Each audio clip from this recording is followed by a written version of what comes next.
World cup 2023 జరుగుతున్న సమయంలో విరాట్ కోహ్లీని స్వార్థపరుడని పాకిస్తాన్ మాజీ క్రికెటర్ మహమ్మద్ హఫీజ్ అన్నారు. ఆ సందర్భంలో విరాట్ పై తనకున్న అభిప్రాయాన్ని ఇప్పటికీ మార్చుకోలేదని హఫీజ్ మరోసారి చెప్పారు.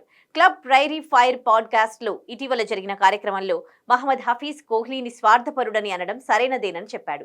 ఈ పాడ్కాస్ట్ లో Michael Vaughan, Adam Gilchrist వంటి మాజీ క్రికెటర్లు ఉన్నారు. కోహ్లీపై చేసిన వ్యాఖ్యలపై హోస్టు ప్రశ్నించగా ఆ సమయంలో నేను చెప్పింది కరెక్టే అంటూ సమర్థించుకున్నాడు హఫీజ్.